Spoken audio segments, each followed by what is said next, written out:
La cuisine de maman sentait l'ail, et le regret. Pas ce regret que l'on ressent après avoir trop mangé, mais celui qui pèse sur la poitrine, quand on sait que quelqu'un va vous demander quelque chose, que l'on ne peut pas donner. C'était son 63e anniversaire. Toute la famille était entassée dans la salle à manger, comme si nous passions une audition pour une carte de vœux, que personne ne voulait envoyer. Tante Linda avait apporté son célèbre gratin, qui avait un goût d'excuse. Oncle Ray racontait la même histoire de pêche, qu'il racontait depuis 11 ans. Ma cousine Emma montrait à tout le monde des photos de son chien, portant des lunettes de soleil. C'était normal, douloureusement et magnifiquement normal. Vanessa était dans la cuisine avec maman, riant de quelque chose que je ne pouvais pas entendre. Elle avait cet éclat qu'ont les gens, lorsqu'ils font semblant que tout va bien. Les cheveux coiffés, le maquillage parfait, et une nouvelle blouse qui coûtait probablement plus cher que mes mensualités de voiture. Elle avait l'air heureuse. Cela aurait dû être mon premier avertissement. J'étais assis à la table, sirotant une bière, et écoutant oncle Ray décrire un poisson qu'il n'avait certainement jamais attrapé, quand Vanessa s'est assise à côté de moi. Et, a-t-elle dit, se glissant sur la chaise comme si elle annonçait une mauvaise nouvelle, à un patient à l'hôpital. Et, toi-même. On pourra se parler après le dîner. Je l'ai regardé. Je l'ai vraiment regardé. Son sourire était crispé, et ses yeux brillaient un peu trop. Bien sûr. Le dîner a duré une éternité. Le rôti de maman, la purée de pommes de terre, et les haricots verts aux amandes que tante Linda insistait pour qualifier de gastronomiques. Tout le monde mangeait, tout le monde riait, tout le monde jouait son rôle, sauf Vanessa. Elle picorait son assiette, vérifiait son téléphone 2 fois, s'excusait pour aller aux toilettes, et revenait avec du rouge à lèvres frais, comme si cela pouvait cacher ce qui la rongeait. Quand le dessert est arrivé, elle s'est penchée et a chuchoté « On peut se parler maintenant ». Je l'ai suivie sur le porche arrière, celui avec la rambarde cassée que papa disait toujours qu'il réparerait, mais qu'il n'a jamais fait. Elle a fermé la porte derrière nous, a croisé les bras, les a décroisés, et m'a regardé comme si j'étais un guichetier de banque, et qu'elle s'apprêtait à demander un prêt sans garantie. « J'ai besoin d'emprunter de l'argent », a-t-elle dit. Pas d'introduction, pas de petite discussion, elle est allée droit au but, comme si elle arrachait un pansement fait de dettes de carte de crédit. Combien ? 15 000 $. Je n'ai pas cligné des yeux, je n'ai pas bougé. J'ai juste traité le chiffre, comme s'il s'agissait d'une facture d'impôt. C'est beaucoup. Je sais. Sa voix s'est brisée. Je ne demanderais pas, si je n'étais pas désespéré. Qu'est-ce qui se passe ? Elle a expiré lentement. Les cartes de crédit. J'ai tout consolidé il y a 6 mois, mais les intérêts me tuent. Si je ne rembourse pas maintenant, je suis foutu. Je me suis appuyé contre la rambarde. Elle a craqué. Combien dois-tu au total ? 38 000 $. Jésus. Vanessa. Je sais. Je sais. J'ai déconné. J'ai essayé de réparer ça. J'ai coupé les cartes, j'ai fait un budget. Je fais tout ce qu'il faut, mais ça ne suffit pas. Les paiements minimums touchent à peine les intérêts. Elle ne pleurait pas. Pas encore. Mais sa voix avait ce tremblement, qui arrive juste avant. Tu me dois encore de l'argent, ai-je dit. Elle a baissé les yeux. Je sais. À ton avis, combien me dois-tu ? Silence. Vanessa ? Je ne sais pas. Quelques milliers. 8 400 $, au cours des 3 dernières années. Elle a tressailli, comme si je l'avais giflée. Tu as tenu les comptes. L'un de nous devait le faire. Sa mâchoire s'est crispée. J'allais te rembourser quand ? Quand je pourrais, c'est-à-dire quand, je ne sais pas, sa voix est devenue vive, défensive. J'essaie, d'accord ? Je fais de mon mieux, mais chaque fois que je m'en sors, quelque chose arrive. La voiture tombe en panne, une facture médicale, la vie. Je l'ai regardée. Ma petite sœur, 28 ans, intelligente, capable, se noyant dans des dettes qu'elle avait elle-même créées. Je ne peux pas, ai-je dit. Quoi ? Je ne peux pas te prêter 15 000 $. Elle m'a regardé comme si je venais de lui dire que le ciel était vert. Tu es sérieux ? Absolument. Tu travailles pour moi, tu gagnes 68 000 $ par an. Tu devrais t'en sortir aussi. Son visage est devenu rouge. Alors, c'est tout? Tu vas juste me laisser tomber? Je ne te laisse pas tomber. Je dis non. C'est la même chose. Ça ne l'est pas. Elle a ri. Pas un vrai rire. Le genre de rire amer qui a le goût de la déception. Waouh. D'accord. C'est bon de savoir où j'en suis. Vanessa, non, je comprends. La famille ne compte que quand c'est pratique, n'est-ce pas? Ce n'est pas juste. Ce qui n'est pas juste, c'est que tu agisses comme si j'étais un cas social, alors que je demande de l'aide à mon propre frère. J'ai gardé ma voix égale, calme. Tu n'es pas un cas social. Tu es quelqu'un qui a un comportement répétitif, et je ne peux pas continuer à l'encourager. Elle a ouvert la bouche, puis l'a refermée. Les larmes ont monté, mais ne sont pas tombées. Puis, elle s'est détournée et est rentrée à l'intérieur. Je suis resté sur le porche 1 minute. J'ai écouté les voix étouffées à l'intérieur. Le bruit des assiettes à dessert qui s'entrechoquent. Quelqu'un qui riait à quelque chose qu'Oncle avait dit. Quand je suis rentré, Vanessa était partie. Maman était devant l'évier, en train de faire la vaisselle. Elle m'a vu entrer, et s'est essuyé les mains sur une serviette. Où est Vanessa? Elle est déjà partie. Elle n'a même pas pris de gâteau. Elle ne se sentait pas bien. Maman m'a étudié. Ce regard que les mères ont, quand elles savent que vous mentez, mais qu'elles ne peuvent pas le prouver. Est-ce qu'il s'est passé quelque chose? Non. Tu es sûr? Oui, maman, j'en suis sûr. Elle ne m'a pas cru, mais elle a laissé tomber. Le reste de la soirée s'est éternisé. Tante Linda a posé des questions sur le travail. Oncle Ray a demandé si je voyais quelqu'un. La cousine Emma m'a montré d'autres photos de chiens. J'ai souri, j'ai hoché la tête, j'ai joué mon rôle. Mais tout le temps, je me sentais comme le méchant, dans un film que personne d'autre ne regardait. Quand je suis enfin parti, maman m'a raccompagné à la porte. Elle en avait vraiment besoin, tu sais, a-t-elle dit calmement. Je me suis arrêté. Quoi? Vanessa. Elle avait besoin d'aide. N'aurais-tu pas pu faire quelque chose? Et voilà. La culpabilité, l'attente, l'idée que parce que je pouvais, je devais. Bonne nuit, maman. J'ai conduit jusqu'à chez moi en silence. Pas de musique, pas de radio, juste moi et le son de mes propres pensées, tournant en boucle la même question. Avais-je tort? Je m'appelle Carter. J'ai 31 ans. Je possède une petite agence de conseil en marketing, appelée Apex Strategy. 8 employés, de bons clients, et environ 800 000 $ de revenus annuels. Pas riche, mais à l'aise. Je l'ai construite à partir de zéro. J'ai commencé en freelance dans un café il y a 6 ans. Un client est devenu 2. 2 sont devenus 5. 5 ont suffi pour embaucher du monde. Vanessa a rejoint l'entreprise il y a 2 ans, après avoir été licenciée de son emploi précédent. Je ne voulais pas l'embaucher. Mélanger la famille et les affaires, c'était comme verser de l'essence sur un feu de camp. Mais elle avait besoin de travail, et j'avais besoin d'un gestionnaire de compte. Elle était douée quand elle se concentrait. Excellente avec les clients, organisée, professionnelle. Le problème, c'est qu'elle ne se concentrait qu'environ 60% du temps. Les 40% restants, elle était ailleurs. Distraite, en retard, demandant à partir tôt, et empruntant de l'argent qu'elle ne rembourserait jamais. 8 400 $ sur 3 ans. La première fois, c'était 400 $ pour une réparation de voiture. Je te rembourse vendredi. Vendredi n'est jamais venu. Puis 8 cents. Puis 1000. Puis 1500.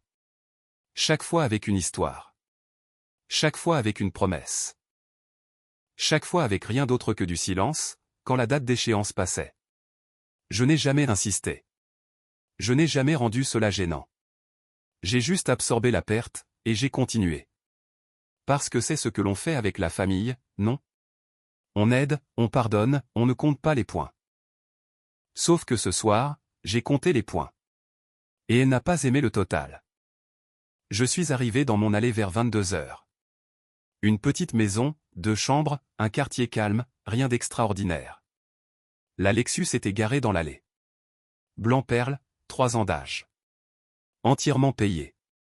Je l'avais mérité. Chaque dollar, chaque nuit tardive, chaque réunion client où j'ai souri malgré l'épuisement pour donner des résultats. Cette voiture n'était pas juste un moyen de transport. C'était une preuve. La preuve que j'avais créé quelque chose. La preuve que je pouvais prendre soin de moi-même. La preuve que je n'avais besoin de l'aide de personne. Je suis resté assis sur le siège conducteur une minute, avant d'entrer. J'ai vérifié mon compte bancaire sur mon téléphone. 53 000 $ d'économie, et 20 000 $ de plus en investissement. J'aurais pu lui donner les 15 000 $, techniquement. Mais quelque chose m'a arrêté. Pas l'argent, mais le schéma répétitif. Vanessa n'avait pas un problème d'argent. Elle avait un problème de dépenses, et aucune somme de mon argent ne réglerait cela. Je suis entré, j'ai réchauffé des restes au micro-ondes, je me suis assis sur le canapé avec mon ordinateur portable. J'ai essayé de travailler, mais je ne pouvais pas me concentrer. Son visage revenait sans cesse dans ma tête. La façon dont elle m'a regardé quand j'ai dit non, comme si je l'avais trahi.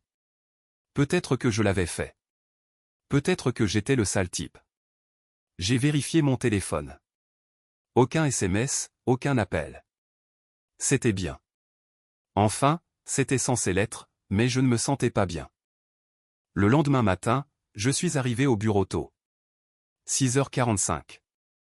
Le café passait encore. Les lumières étaient éteintes. J'aimais ça. Calme, vide, juste moi et le ronronnement de la climatisation. J'ai vérifié le planning des employés. Vanessa était censée arriver à 9h. Elle ne s'est pas montrée. 9h15. Rien. 9h30. Toujours rien. À 9h43, elle a envoyé un message, « Je prends une journée personnelle. » Pas d'explication, pas de suite. J'ai fixé le message pendant une minute entière. Une partie de moi voulait l'appeler, demander si elle allait bien, m'excuser pour hier soir. L'autre partie voulait la laisser tranquille. Laisser passer sa colère. Je l'ai laissée tranquille. Marcus est passé devant mon bureau vers 10h, et a frappé au cadre de la porte. « Et patron, t'as une seconde ? » ? « Oui, entre. » Il s'est assis. La trentaine. Un bon gars. Il est avec moi depuis la 2e année. Un employé solide, et un meilleur ami. « Vanessa va bien ?» a-t-il demandé.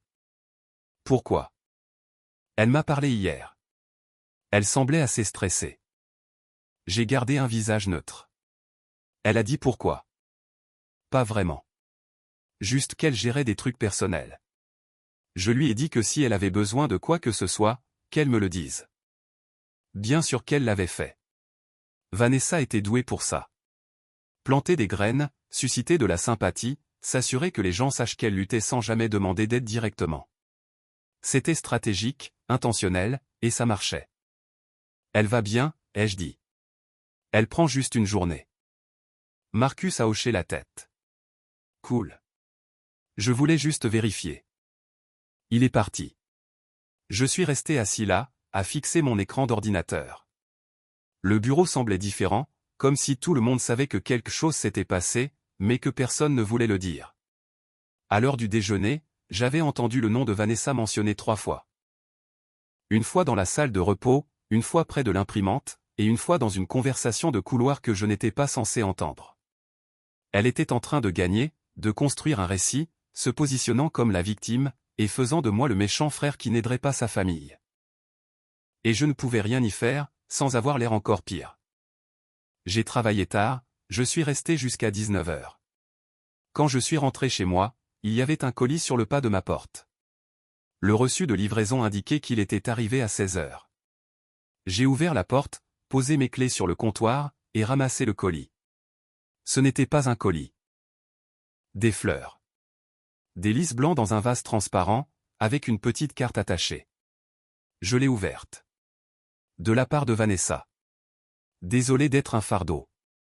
Je vais me débrouiller seul. Je t'aime. Je suis resté là, tenant la carte. Elle avait envoyé des fleurs avec des excuses, le genre de geste qui vous fait passer pour le monstre pour avoir dit non. J'ai posé le vase sur le comptoir de la cuisine. Je l'ai fixé, j'ai relu la carte. Désolé d'être un fardeau. Pas désolé d'avoir demandé. Pas désolé de m'avoir mis dans une situation difficile. Désolé d'être un fardeau. Comme si son existence même était le problème. Comme si je lui avais fait sentir qu'elle ne valait rien. Je me suis assis à la table. La culpabilité que j'avais contenue toute la journée s'est abattue sur moi, comme une vague. Peut-être que j'avais tort. Peut-être que j'aurais dû l'aider. C'était ma sœur, ma famille, mon sang. 15 000 $ ne me ruineraient pas. Et si cela l'aidait à se remettre sur pied, peut-être que cela en valait la peine. J'ai sorti mon téléphone, j'ai fixé son contact, le pouce planant sur le bouton d'appel. Peut-être que j'avais été trop dur. Peut-être que je pouvais trouver un compromis. 10 000 $ au lieu de 15, un plan de remboursement, quelque chose. J'ai failli appeler. Presque. Mais je ne l'ai pas fait, parce qu'au fond de moi, je savais que ce n'était pas une question d'argent. Ça ne l'avait jamais été. Je me suis réveillé mercredi, avec les fleurs toujours sur mon comptoir, et la culpabilité toujours dans ma poitrine. La carte était posée à côté de ma cafetière, comme un post-it passif-agressif de l'univers. Désolé d'être un fardeau. J'ai fait du café, j'ai fixé la carte, j'ai bu le café, j'ai encore fixé la carte. Au moment où j'ai fini ma deuxième tasse, j'avais pris une décision. Je l'aiderais, mais pas de la façon dont elle le voulait, de la façon dont elle en avait besoin. 15 000 $ sans condition, c'était encourager son comportement. Mais 10 000 $ avec des conditions, un plan de paiement, une responsabilité, c'était la famille qui est de la famille de la bonne manière. J'ai pris mon téléphone, je l'ai appelé. Ça a sonné 4 fois. J'ai cru qu'elle me laisserait tomber sur sa messagerie vocale. Puis elle a répondu, « Allô ». Sa voix était basse, prudente. « Et, on peut se parler ?» Silence. « Vanessa ? Je t'écoute. J'ai réfléchi à ce que tu as dit pour l'argent.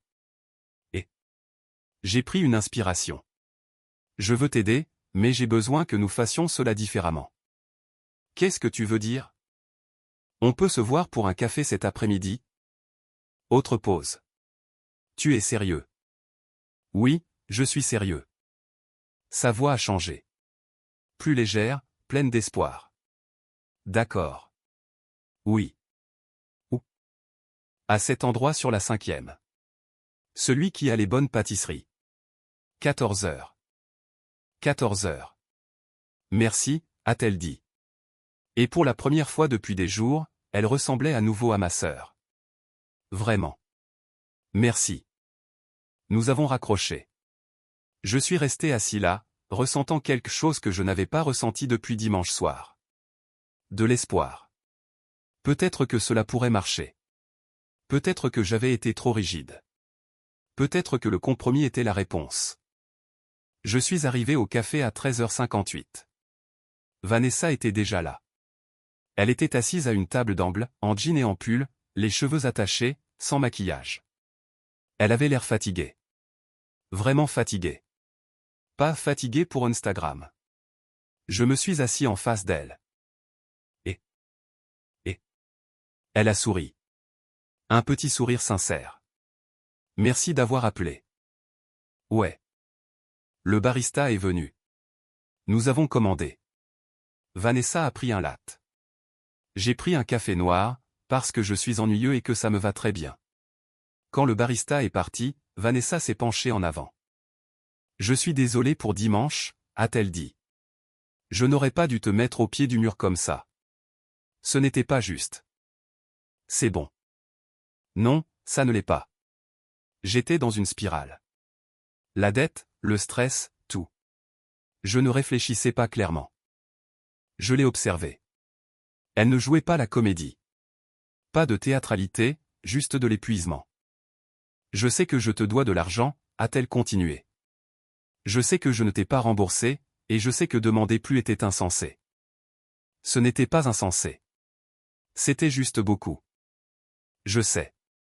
Elle a sorti son téléphone, ouvert quelque chose, et me l'a tendu. J'ai travaillé là-dessus. Un budget. Mon thérapeute m'a aidé à le mettre en place. J'ai regardé l'écran. Un tableur, dépenses mensuelles, revenus, paiement de dette, code couleur. Cela semblait légitime, organisé, réfléchi. Tu vois un thérapeute? Elle a hoché la tête.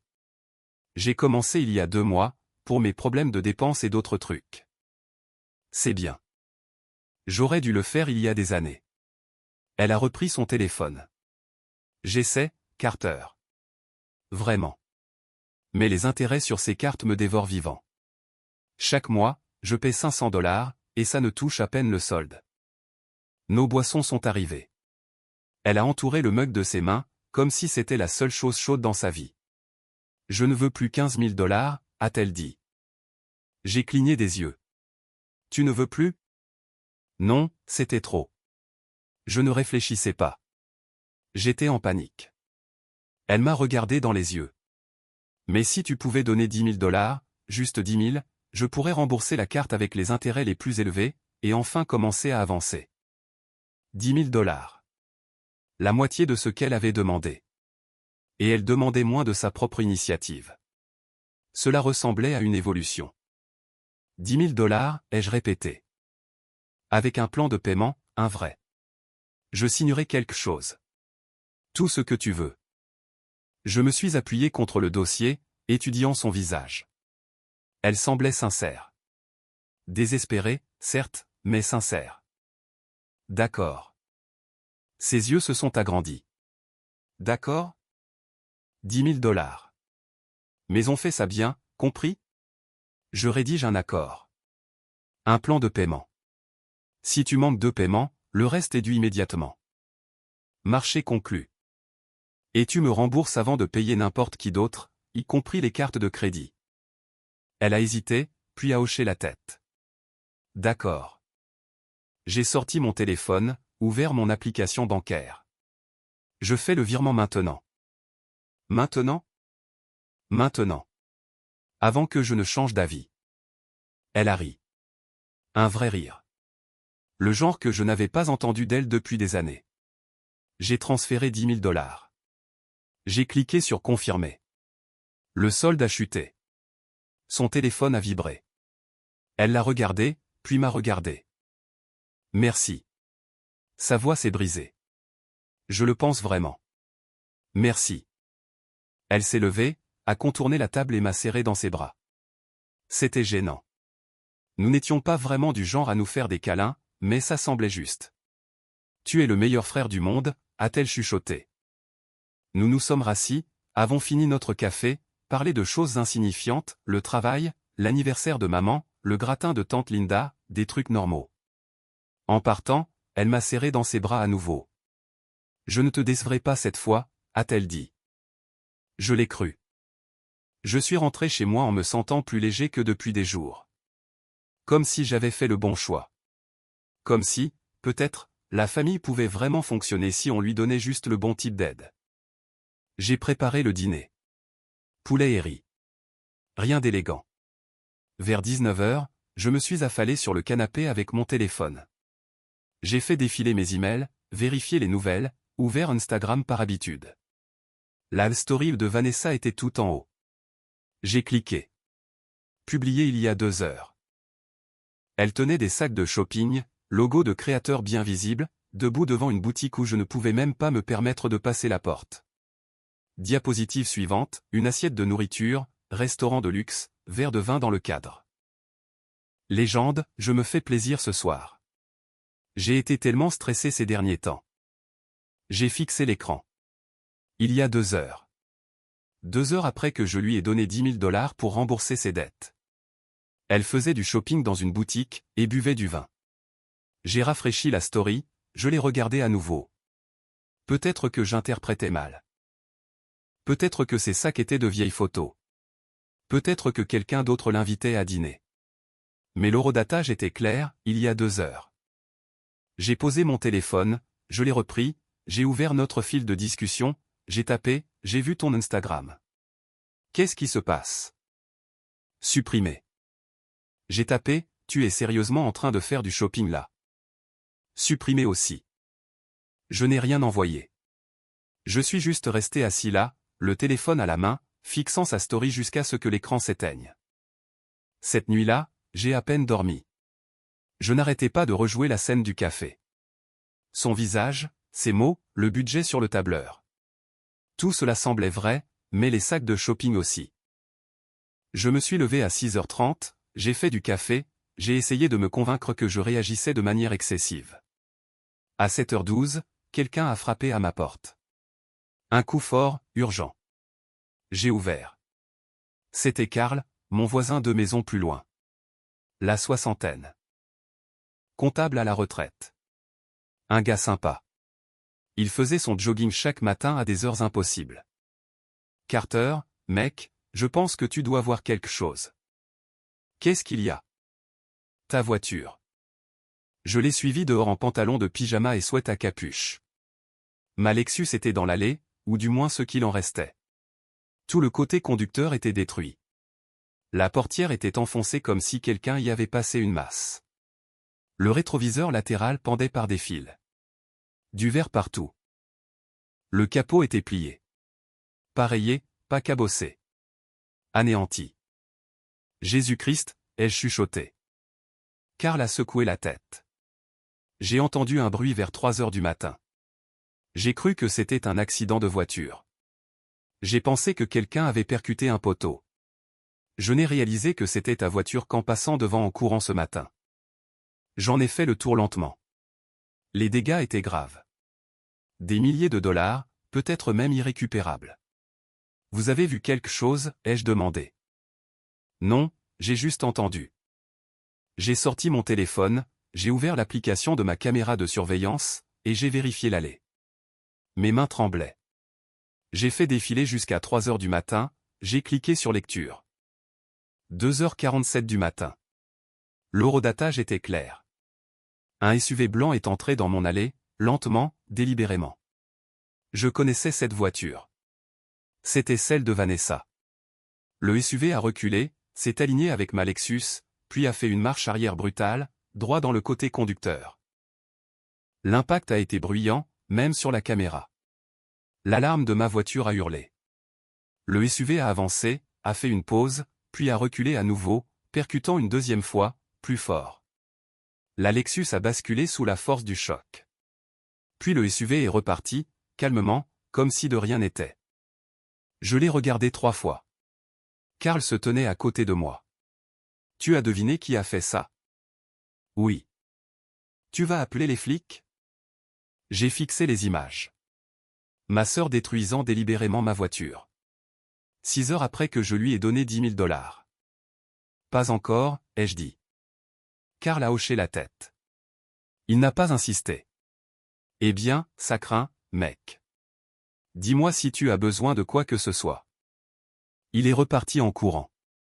Je suis resté dans mon allée en pantalon de pyjama, fixant 45 000 dollars de voiture détruite. Pas un accident, pas une erreur. Un choix. Je suis rentré, je me suis assis à la table de la cuisine, j'ai rouvert la vidéo sur mon téléphone. Je l'ai regardé frapper 2 fois. Je l'ai appelé. Directement sur messagerie.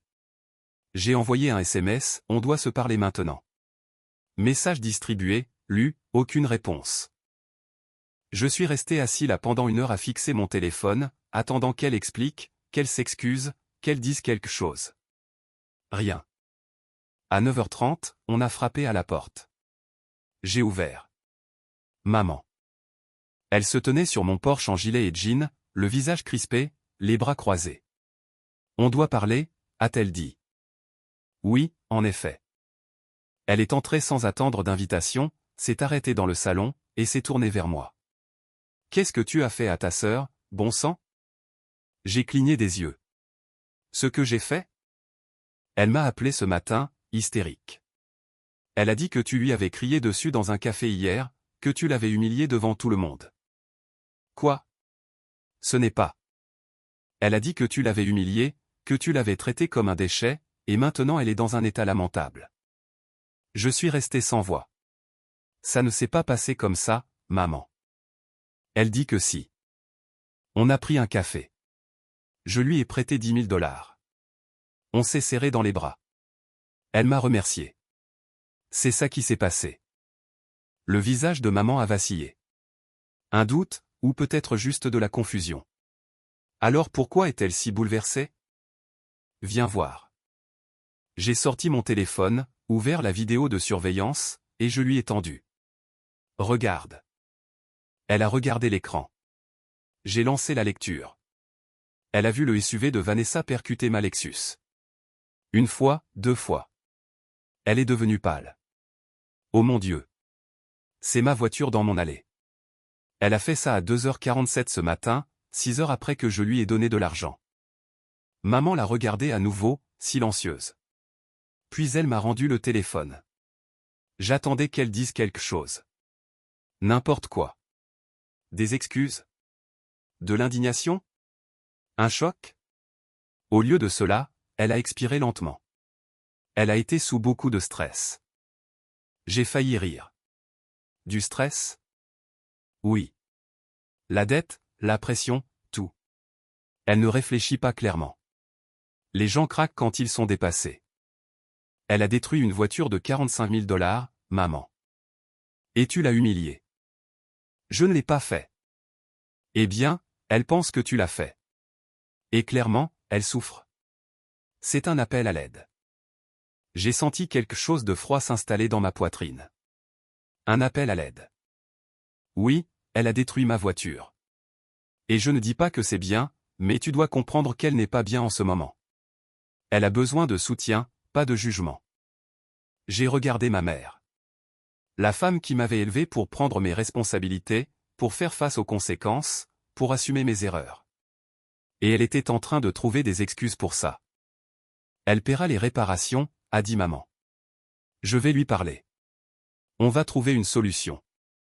Avec quel argent? Elle trouvera. Elle me doit 18 000 $ maintenant, maman.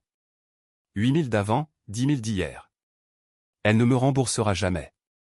Ne dis pas ça. C'est la vérité. Tu n'en sais rien. La voix de maman est devenue tranchante. C'est ta sœur. Elle a fait une erreur. Arrête d'être aussi. Elle s'est arrêtée. Elle m'a regardé comme si j'étais déraisonnable. Calme-toi, Carter. D'accord? Laisse-moi lui parler. On va régler ça comme des adultes. Elle est partie. Elle n'a pas attendu ma réponse. Elle est juste sortie, est montée dans sa voiture et est partie. Je suis resté sur le pas de ma porte à la regarder s'éloigner. Ma voiture était foutue. Ma sœur l'avait détruite. Ma mère me disait de me calmer. J'ai fermé la porte, je l'ai verrouillée, je suis allé sur le canapé, je me suis assis. Je n'ai pas pleuré, je n'ai pas crié, je n'ai rien cassé. Je suis juste resté assis là pendant un long moment. Puis je me suis levé, et j'ai essayé de dormir. Lundi matin, je ne pouvais pas lâcher l'affaire. La Lexus détruite dans mon allée, comme une scène de crime. La voix de maman dans ma tête me disant de me calmer. La façon dont Vanessa m'avait serré dans ses bras au café, me remerciant pour les 10 000 $ que j'avais transférés sur son compte. Quelque chose n'allait pas. Pas seulement la voiture, quelque chose de plus profond. Je suis arrivé au bureau à 6h15, avant que quiconque n'arrive. J'ai fait du café dans la salle de repos pendant que le bâtiment s'éveillait autour de moi. Puis je me suis assis à mon bureau, et j'ai ouvert le serveur partagé. J'ai trouvé le dossier client de Vanessa et j'ai commencé à parcourir les fichiers. Elle gérait 8 comptes, des entreprises de taille moyenne avec des contrats décents. J'ai ouvert le premier, Anderson & Co. Leur contrat stipulait 8 500 $ pour un forfait de gestion des réseaux sociaux. Tarif standard pour ce genre de travail. J'ai ouvert la facture que nous avions envoyée au client. Elle indiquait 8 500 $, exactement comme prévu. Puis j'ai ouvert la même facture dans notre système comptable interne, 6 200 $. J'ai fixé le chiffre pendant 10 secondes pleines avant de comprendre. Ce n'était pas normal. J'ai ouvert le compte suivant, Brennan Marketing Group. Leur contrat était de 12 000 $ pour une consultation en stratégie de marque. La facture client correspondait à 12 000 $, mais notre système indiquait 9 400 $. J'ai eu un nœud à l'estomac. J'ai continué à parcourir les fichiers les uns après les autres. Chaque compte présentait le même schéma. Le plein tarif était facturé au client, mais des montants inférieurs étaient enregistrés dans nos livres. La différence s'était simplement évaporée. J'ai ouvert un tableur vierge et j'ai commencé à faire le calcul. Anderson & Co, 2003 cents $ manquants. Brennan Marketing, 2006 cents $. Summit Consulting, 3 cents $. Forge Industries, 4002 cents $. Les chiffres continuaient de grimper. Au moment où j'ai fini de passer en revue les 8 comptes, le total en bas de mon écran s'affichait en rouge gras, 19 700 $. 19 700 $ avaient disparu de mon entreprise au cours des 6 derniers mois. J'ai pris des captures d'écran de tout. Chaque facture, chaque écart, chaque preuve démontrant que ma sœur m'avait systématiquement volé alors que j'essayais de l'aider. Puis je suis resté assis là, à fixer mon écran alors que le soleil commençait à se lever à travers les fenêtres du bureau. Elle avait fait ça pendant tout ce temps. Pendant que je lui prêtais de l'argent, pendant que je croyais à ses discours sur la thérapie et les budgets. Tout n'était que mensonge. Je me sentais comme le plus gros idiot de la planète. Comment n'avais-je rien vu? Comment avais-je pu être aussi aveugle? Je me suis adossé à ma chaise et j'ai regardé le plafond, essayant de comprendre ce que je devais faire maintenant. La confronter? Appeler la police?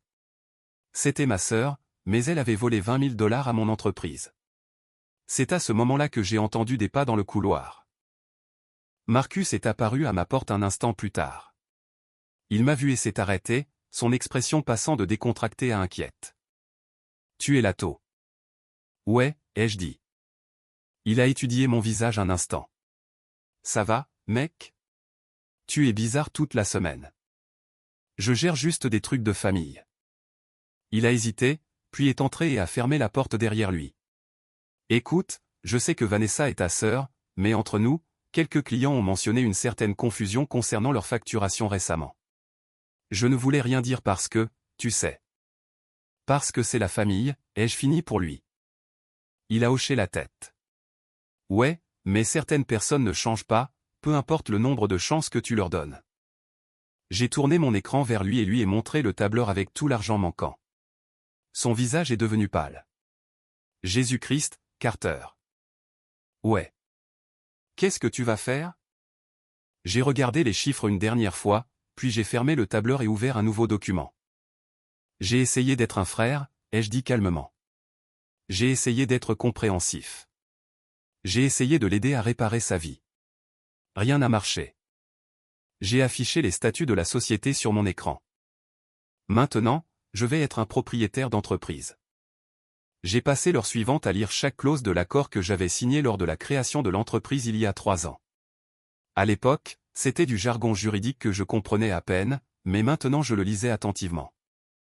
La section 7 couvrait le retrait et la révocation des membres. La section 7.3 énumérait les motifs de licenciement pour faute. Le vol, la fraude ou le manquement grave aux devoirs fiduciaires constituaient des motifs de révocation immédiate, sans préavis ni compensation. Vanessa possédait 5% des parts d'Apex Stratégie. Je les lui avais données quand elle avait rejoint l'agence pour qu'elle se sente investie. À la valeur actuelle, ces 5% valaient environ 40 000 $. Elle était sur le point de perdre chaque centime. Je me suis connecté au registre du commerce et j'ai rempli le formulaire pour modifier la liste des membres de la société. J'ai tapé le nom de Vanessa dans le champ du membre à révoquer et sélectionné « Révocation pour faute grave, vol et fraude » comme motif. J'ai fixé la date d'effet à aujourd'hui. J'ai cliqué sur Envoyer. Le système a chargé pendant 30 secondes avant d'afficher un message de confirmation vers « Modification approuvée ». Effet immédiat. Vanessa Ri n'était plus membre d'Apex Stratégie. Ensuite, j'ai rédigé sa lettre de licenciement. Je suis resté professionnel et sans émotion, me contentant d'énoncer les faits. Chère Vanessa, avec effet immédiat, ton emploi chez Apex Stratégie est résilié pour faute grave. Conformément à la section 7.3 de l'accord d'exploitation. Les preuves de vol systématique totalisant 19 700 $ ont été documentées et conservées. Tes parts au capital sont confisquées selon la section 8.2. Sans compensation. Tes accès à l'entreprise ont été révoqués. Tes effets personnels peuvent être récupérés au bureau. Cordialement, Carter Ri, gérant. Je l'ai imprimé, signé et glissé dans une enveloppe. Ensuite, je me suis mis au travail pour la supprimer de tous les systèmes. J'ai ouvert le panneau d'administration des emails et j'ai désactivé son compte. Un clic, et l'adresse vanessa@apexstrategy.com a cessé d'exister. Je l'ai supprimé de Slack. J'ai révoqué toutes ces autorisations dans le logiciel de gestion client. J'ai appelé la société de carte de crédit et j'ai annulé la carte de l'entreprise qui était à son nom. Puis, j'ai changé tous les mots de passe partagés auxquels elle avait accès. Il m'a fallu environ 1 heure pour effacer complètement Vanessa de l'infrastructure numérique d'Apex Stratégie. Le lendemain matin, je me suis présenté au bureau à 5h30, alors qu'il faisait encore nuit dehors. Je suis entré et j'ai allumé juste assez de lumière pour voir ce que je faisais. Je suis allé au bureau de Vanessa et j'ai commencé à emballer ses affaires. Sa plaque de nom qui indiquait « Vanessa Rie, gestionnaire de compte ». Un mug avec une citation de motivation. Une photo encadrée d'elle et maman au dîner de Noël dernier. Des carnets remplis de son écriture. Des stylos. Des post-it collés partout sur son écran. Une plante grasse à moitié morte qui avait survécu malgré ses oublis d'arrosage. J'ai tout mis dans des boîtes en carton, 3 au total, je les ai scellées avec du ruban adhésif, et j'ai écrit son nom sur chacune avec un marqueur noir. Je les ai portées jusqu'à la sortie arrière et les ai empilées proprement près de la porte. J'ai placé la lettre de licenciement sur le dessus des boîtes, dans son enveloppe scellée. Pendant que je vidais son bureau, j'ai trouvé un email imprimé sous des papiers. Il venait d'Anderson & Co., l'un de nos clients, envoyé il y a environ 3 mois. Carter, je voulais juste vous remercier pour le travail exceptionnel sur notre dernière campagne. Votre souci du détail et votre pensée stratégique sont exactement ce dont nous avions besoin. La meilleure agence avec laquelle nous ayons jamais collaboré. Je l'ai lu 2 fois, puis je l'ai posé sur mon propre bureau comme rappel. J'avais construit cette entreprise. Pas Vanessa, pas les relations familiales ou la chance, mais le travail acharné, l'intégrité et les résultats. Mon entreprise, mes règles, mes limites. Je me suis assis et j'ai ouvert mon ordinateur pour vérifier un autre dossier que je repoussais. Je possédais un immeuble de 12 appartements dans l'est de la ville.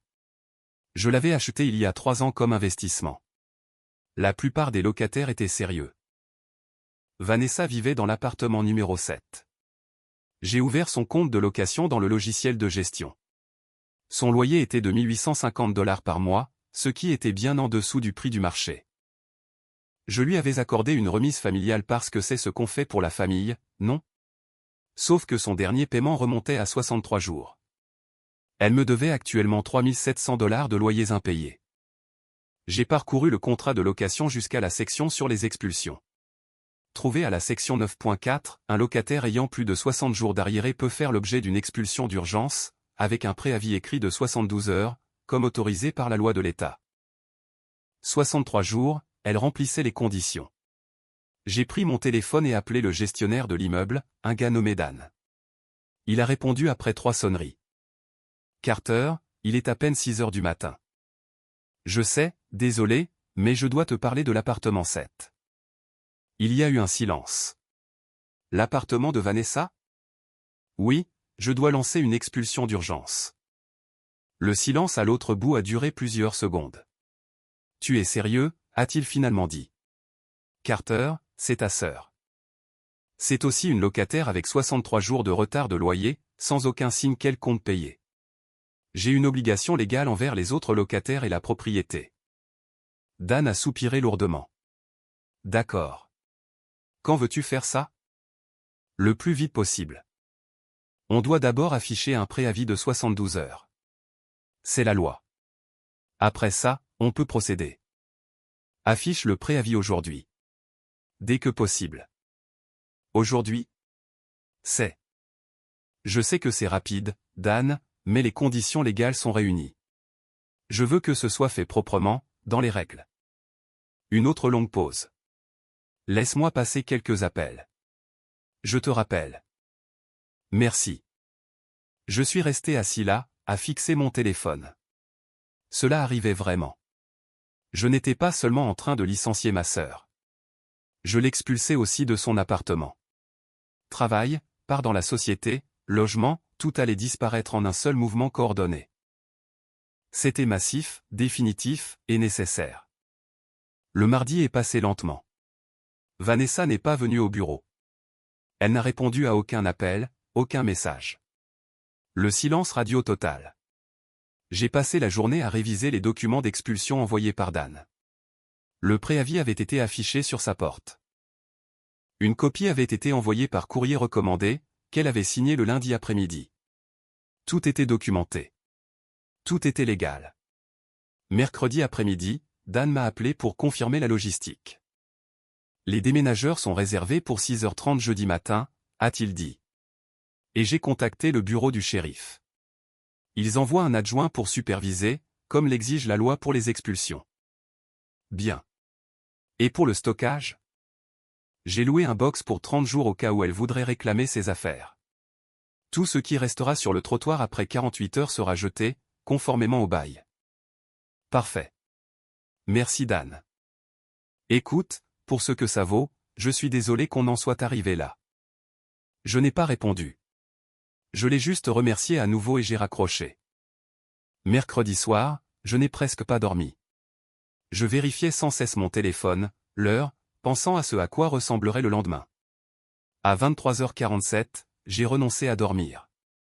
Demain matin, Vanessa essaierait de venir au bureau comme si c'était une journée normale.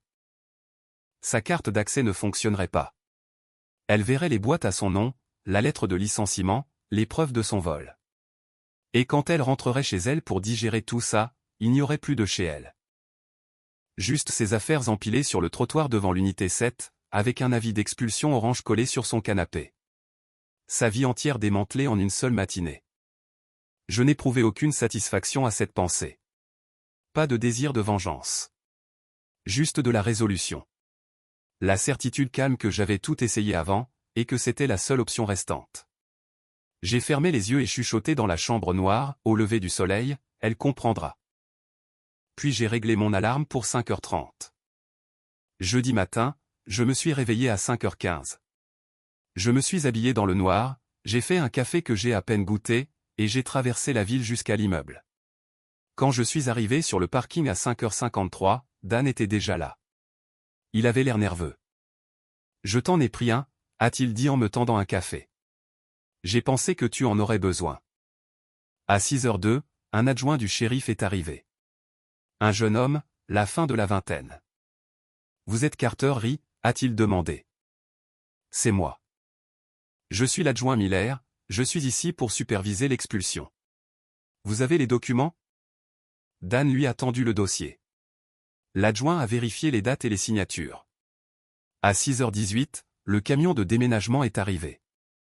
2 gars sont sortis, des professionnels. Ils ont commencé à décharger le matériel. Dan s'est tourné vers moi une dernière fois. Dernière chance pour faire marche arrière. C'est ta sœur, Carter. J'ai regardé le bâtiment. Appartement 7. 2e étage. Lumières éteintes. Elle a cessé d'être ma sœur quand elle a détruit ma voiture et volé mon entreprise, ai-je dit calmement. Dan a hoché la tête, puis a sorti ses clés. Nous sommes montés. Dan a déverrouillé la porte. L'appartement était vide. Vanessa n'était pas là. C'était plus en désordre que dans mes souvenirs. Des assiettes empilées, du courrier sur le comptoir, pour la plupart non ouverts. J'ai vu au moins 2 avis d'expulsion orange posés bien en évidence. Elle savait que ça arrivait et elle l'avait ignoré. Les déménageurs se sont mis au travail. Ils ont tout emballé, méthodiquement. Le lit, la télé, les vêtements. L'adjoint documentait tout avec des photos. À 6h47, le soleil a percé l'horizon. Au même moment, les déménageurs ont descendu le canapé de Vanessa et l'ont posé sur le trottoir. Voyage après voyage. Tout ce qu'elle possédait était empilé publiquement, bien rangé, mais à la vue de tous, avec l'avis d'expulsion orange collé sur le canapé. Les voisins commençaient à se réveiller. Quelques-uns sont sortis pour regarder. Madame Chen de l'unité 4 est passée, a vu la pile, m'a vu, et est rentrée sans dire un mot. Je suis reparti au bureau. À 8h30, j'ai vu la voiture de Vanessa arriver sur le parking. Elle est descendue, son sac sur l'épaule, prête pour une journée de travail normale. Elle n'était pas encore rentrée chez elle. Elle ne savait pas. Elle a atteint la porte d'entrée, a sorti sa carte d'accès et l'a passée sur le lecteur. Lumière rouge. Accès refusé. Elle a froncé les sourcils et a réessayé. Lumière rouge. À travers la vitre, je l'ai vu apercevoir les boîtes empilées avec son nom marqué en noir. Je me suis levé, j'ai déverrouillé la porte de l'intérieur et je suis sorti sur le parking. Elle m'a fixé. Qu'est-ce qui se passe? Ma carte ne marche pas. Tu ne travailles plus ici. Elle a ri, nerveusement. C'est quoi? Une blague? Tu es licencié. Avec effet depuis lundi. Son sourire a disparu. Tu ne peux pas me licencier. Je vais te poursuivre pour licenciement abusif. J'ai sorti mon téléphone et ouvert le dossier avec toutes les preuves. J'ai tenu l'écran pour qu'elle puisse voir les factures et les détournements. Tu as volé des clients pendant 6 mois, ai-je dit calmement. 19 700 $. J'ai les documents. Tu veux vraiment impliquer des avocats? Elle s'est décomposée. Je peux expliquer. Ne le fais pas. Tes affaires sont dans ces boîtes près de la porte. Prends-les et pars. Et ma paie? Mes indemnités? Mes parts? Confisquées. Conformément à ton contrat. Le vol annule toute compensation. Elle a sorti son téléphone, les doigts tremblants. J'ai vu son visage changer en lisant les SMS de ses voisins. Oh mon Dieu, c'est tes affaires dehors? Ça va? Elle est devenue livide. Elle m'a regardé. Qu'est-ce que tu veux dire par mes affaires sont dehors? Tu as été expulsé ce matin. 63 jours de loyer impayé. Tu ne peux pas jeter mes affaires comme ça dans la rue. Sur le trottoir, légalement, avec un adjoint du shérif et une documentation complète. Tu as eu 72 heures de préavis. Tu as signé le recommandé vendredi dernier et tu l'as ignoré. Je n'ai vu aucun préavis. Tu as signé pour le recevoir. J'ai le reçu. Elle s'est mise à pleurer. De vraies larmes, cette fois. Où suis-je censé aller? Qu'est-ce que je suis censé faire? Pendant une fraction de seconde, j'ai ressenti de la sympathie. C'était ma sœur. Mais j'ai repensé aux 10 000 $, à la Lexus détruite, au mois de mensonges. Tu avais le choix, ai-je dit. Tu as choisi ce chemin. Avant qu'elle ne puisse répondre, une autre voiture est entrée dans le parking beaucoup trop vite. La voiture de maman. Elle a pilé et est sortie, furieuse. Qu'est-ce que tu as fait? A-t-elle hurlé en courant vers nous. Tu l'as expulsée? Tu as mis ses affaires sur le trottoir? Légalement. Elle avait 63 jours de retard. C'est ta sœur. Je lui ai donné 10 000 $ mardi, ai-je dit en restant calme. Elle a détruit ma voiture de 45 000 $ la même nuit. Puis j'ai découvert qu'elle volait 20 000 $ à mon entreprise depuis des mois. Elle a de la chance que je ne porte pas plainte au pénal. Le visage de maman s'est crispé. Elle te remboursera. Elle a juste besoin de temps. Elle n'a eu que ça, du temps et des chances. J'ai fini d'en donner. La porte du bureau s'est ouverte derrière moi. Marcus est sorti, suivi de Sarah de la comptabilité. Marcus a regardé maman respectueusement. Madame, avec tout le respect que je vous dois, il a été plus que juste avec elle. Sarah a hoché la tête. On savait tous que quelque chose n'allait pas dans les comptes. Il lui a donné toutes les chances de s'expliquer. Maman a regardé autour d'elle, réalisant qu'elle était surpassée, que d'autres personnes voyaient ce qu'elle refusait de voir. Vanessa a attrapé mon bras, désespérée. Et mes parts? Je possède 5% de cette entreprise. Possédait, ai-je corrigé. Passé composé. Section 7.3 de l'accord, les parts sont confisquées en cas de licenciement pour faute grave. Le vol en fait partie. Je l'ai vu faire le calcul dans sa tête. 5% d'une entreprise valant 800 000 $. 40 000 $ envolés. Plus son travail, plus son appartement. Tout avait disparu en une matinée. Maman a pris le bras de Vanessa. Monte dans la voiture. Tu restes avec moi jusqu'à ce qu'on trouve une solution. Vanessa pleurait trop fort pour argumenter. Maman s'est tournée vers moi une dernière fois. J'espère que tu es content. Tu as détruit ta sœur. Non, ai-je répondu. J'ai posé une limite. Elle s'est détruite toute seule. Tu le regretteras. Peut-être. Mais je ne regretterai plus d'avoir été un paillasson. Elles sont parties. Je suis resté là avec Marcus et Sarah. Ça va, a demandé Marcus. Oui, ai-je dit. Ça va. Les affaires de Vanessa sont restées sur ce trottoir pendant 2 jours, avant que maman ne loue un camion pour les ramasser. J'ai aidé à charger. Non pas parce que je lui avais pardonné, mais parce que laisser les affaires de quelqu'un s'abîmer sous la pluie était un pas de trop, même pour moi. Maman ne m'a pas parlé pendant 6 mois après ça. Mais quelque chose a changé dans ce silence. L'entreprise a grandi. Le chiffre d'affaires a atteint 1,1 million de dollars cette année-là. J'ai embauché 2 nouvelles personnes pour les comptes de Vanessa. Marcus est devenu mon directeur d'exploitation. Il s'avère que la loyauté bat les liens du sang à chaque fois. J'ai acheté une nouvelle Lexus pour remplacer celle que Vanessa avait détruite. Blanc perle, la même. Payé cash. Chaque fois que je la conduis, je me rappelle qu'elle est à moi. Pas de l'argent de famille, pas un emprunt. À moi. Maman a fini par m'appeler, 8 mois plus tard. Elle m'a dit que Vanessa travaillait maintenant dans la vente, qu'elle vivait avec une colocataire, et qu'elle payait ses factures à l'heure pour la première fois de sa vie d'adulte. Elle grandit, a dit maman, comme si c'était un miracle. J'ai répondu, c'est bien pour elle. Nous dînons ensemble parfois, pour les fêtes ou les anniversaires. Mais c'est différent. Il y a une distance qui n'était pas là avant, et cela me convient. Vanessa est silencieuse pendant ses dîners. Plus de sacs de créateurs. Plus de demandes d'argent. Elle est juste là, elle essaie. Je ne suis plus le distributeur automatique. Je ne suis plus le plan de secours quand les choses tournent mal. Je ne suis plus celui qui doit tout réparer pour tout le monde. Je suis juste moi, et ça suffit.